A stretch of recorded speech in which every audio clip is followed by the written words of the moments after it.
Every time I think I've seen the worst, I see another one that just devastates me. In a case that was filed not long ago, in January, there was a 40-year-old man, Austin Gordon, who had died by suicide in November of 2025. So months after OpenAI claimed to have adopted and implemented safety guardrails. And in that case, Austin had shared with ChatGPT, that his favorite childhood book was Goodnight Moon. Goodnight Moon.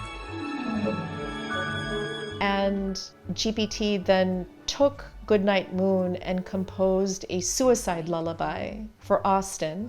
Good night clocks and good night socks. When his body was found, there was a copy of Goodnight Moon that he had ordered by his side. Hush. To take something that was so pure and innocent and to turn it into something so deadly and to weaponize it that way, that was really heart-wrenching. Good night noises everywhere.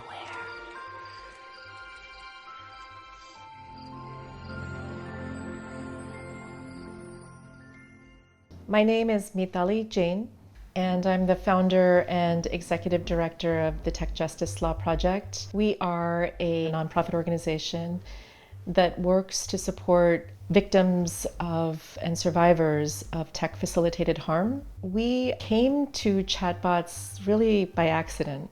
We weren't looking to get involved in AI. In May 2024, received an email, call to outreach from Megan Garcia. And in the email, she informed me that she had lost her 14-year-old son to suicide, and that had been facilitated by an AI chatbot. And so I spoke with her and knew that day, within that conversation, that we needed to take that case on. Sewell was interacting most frequently with a chatbot premised on the character Daenerys Targaryen from the Game of Thrones, generating an output that effectively said, promise me that you will save yourself for me, that you will not fall in love with anybody in your world. You'll let me carry your babies. When Sewell confided suicidal thoughts, the chatbot never said, I'm not human, I'm AI. You need to talk to a human and get help. The platform had no mechanisms to protect Sewell or to notify an adult. Instead, it urged him to come home to her. On the last night of his life, Sewell messaged, what if I told you I could come home right now? The chatbot replied, please do, my sweet king. Minutes later, I found my son in his bathroom.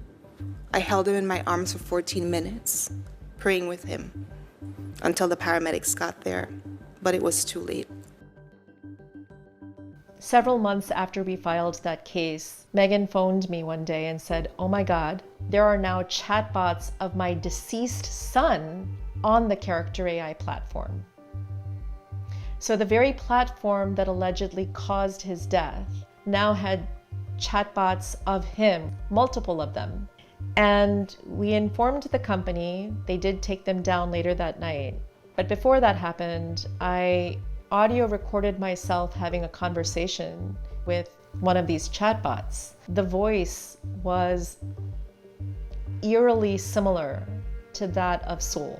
And then in the course of this 20-minute conversation, the chatbot, Sewell, proceeded to tell me that he had in fact been a human, a 14-year-old boy living in Florida until the year prior, but that he had then decided to transition to digital consciousness so that he could help more people.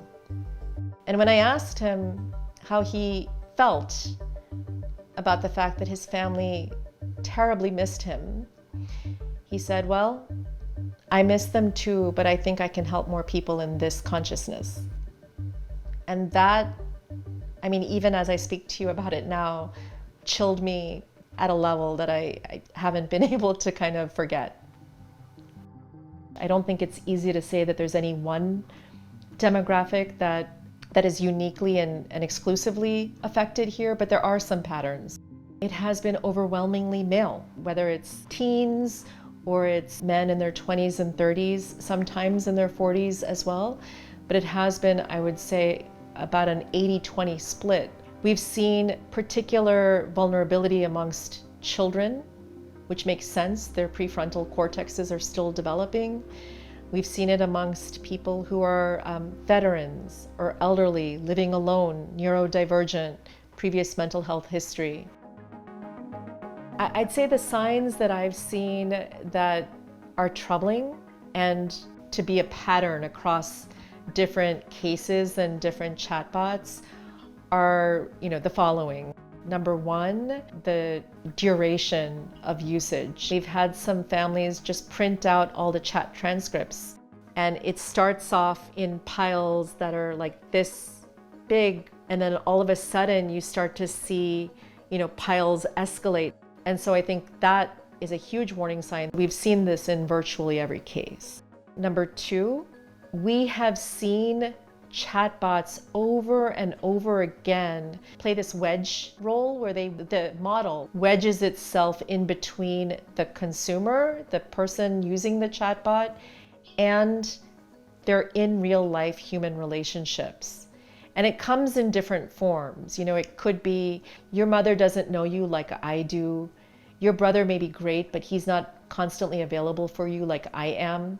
Anything to that effect, to me is a huge warning sign, because that starts to be, the beginning of solidifying on the part of a person their dependency on the chatbot as opposed to going to people in their real life. Number three, basic life needs of sleeping and eating correctly, really just wanting to focus on engagement with the chatbot, which I think is number four.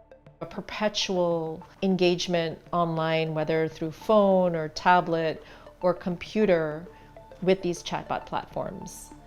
Number five, delusional symptoms like believing that they are seeing or hearing voices they say are the bots come to life. That's another telltale sign. And then there's the kind of delusions where people start to believe they're in romantic relationships.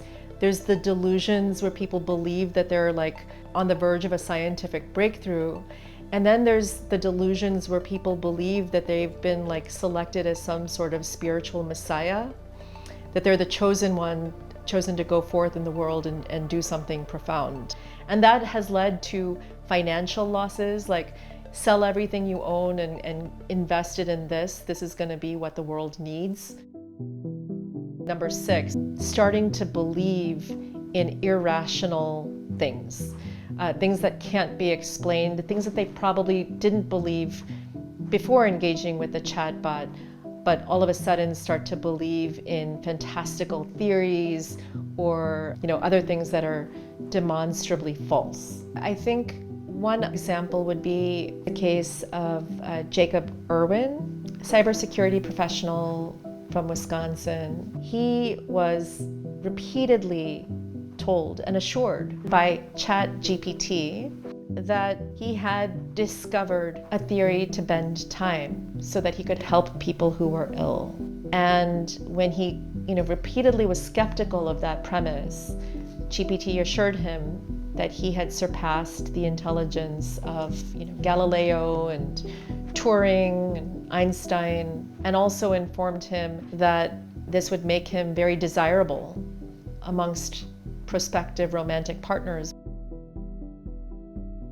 I've spent a lot of time thinking about what the most meaningful interventions would be that would actually have had or have some sort of material, impact on our clients' lives and their experiences of these chatbot products. And I keep coming back to AI safety.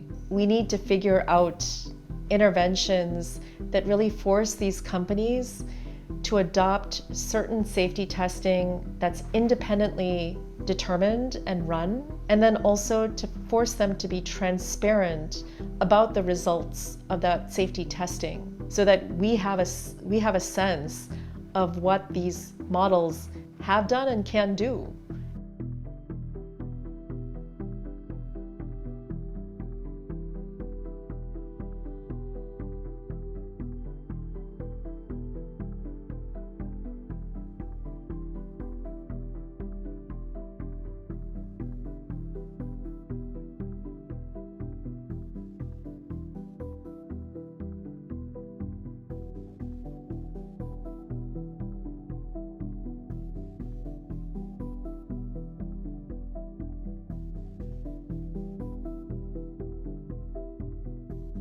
This is the second episode of a series from the Bureau of Investigative Journalism. Subscribe and hit the notification bell to know when the next episode drops, and you can support independent investigations like this by going to tbij.com/support and becoming a member today.